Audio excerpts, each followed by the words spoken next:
when I first got a cell phone, things were really different. Like my first plan I was on when I was 15, it didn't have text, though I texted anyway and had to pay some pretty heavy bills for back then. It was just a call plan, and you only had a certain amount of minutes. This was before unlimited calling and unlimited texting.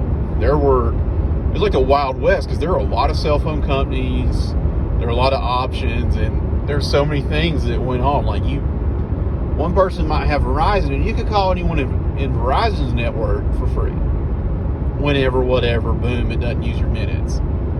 But if you called someone who had, say, Alltel, I'm dating myself because Alltel doesn't exist anymore, they might have where the first minute's free, they might have unlimited nights and weekends. So every friend you had, there was a way you had to communicate.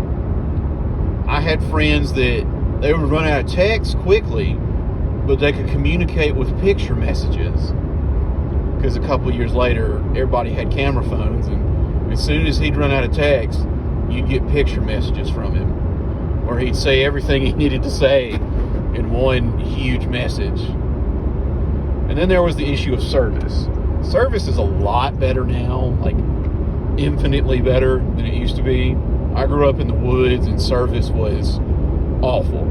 Like, people would try to call me, and there'd be like weekends where on Monday on the way to school, I'd have like 11 voicemails, because service was so bad. They could have been from the day before, they could have been from the week before. And another thing on service was it was inconsistent everywhere you went. I remember one golf tournament, me and two of my buddies were texting each other, and I texted him, "How are you playing?"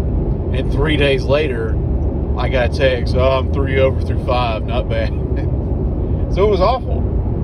And everybody was trying to like work their way around everybody's plan, because eventually you got unlimited texting, but it was unlimited to, if you had AT&T, you had unlimited to AT&T subscribers.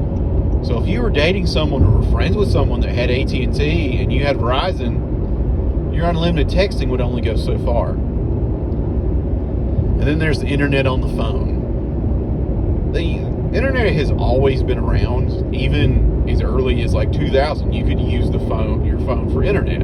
Everybody remembers hitting that button by accident, and you got to quickly end like the call. But there was also, you could get online and it used your phone minutes, or so they told me.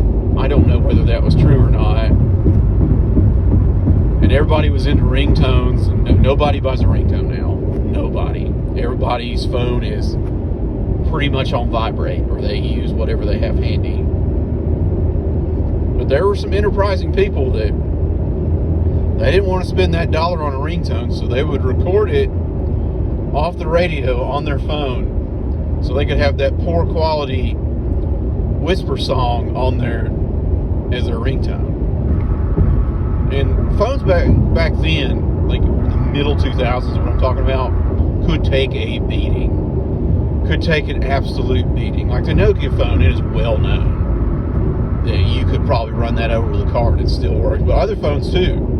You could drop them on the ground, you could do whatever, and phones were built to last. Like my old cell phone, the first one I ever got, it still turns on. It still works.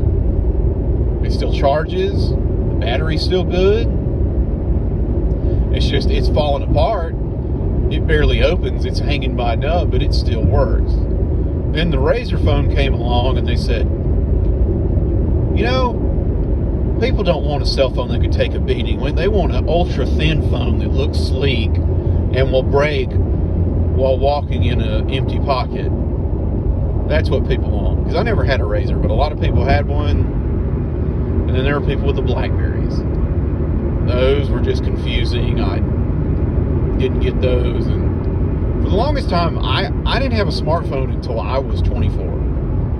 Because my dad was a technophobe and was uninterested in any phone plans that involved data. He didn't even know what data was, and he still doesn't. Even if you asked him, he wouldn't know. He just is that storage? Maybe?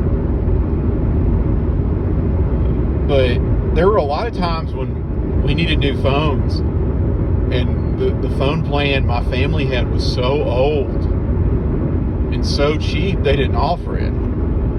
And as soon as my dad heard, well, to get the new phone, sir, you got to get the new plan. And it'll be this much a month. And my dad's like, well, why would I want to double my phone bill? And they said, it's either that or not have a phone. So my dad was not happy about that. And the camera phones and video phones were of poor quality.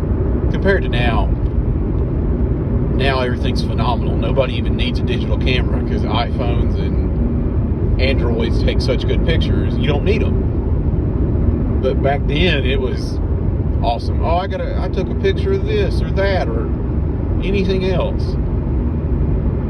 But eventually, like, a lot of cell phone companies have moved on. Like, I remember I had a friend that had Nextel, and I hated that walkie-talkie feature. Those were the most annoying things on earth. If you're old enough, you can remember it. You can hear it. You can hear that telltale walkie-talkie noise. So I don't know how that worked, because if you didn't have service, I don't know how you could communicate that way. But I don't know. But all those cell phone companies are gone now.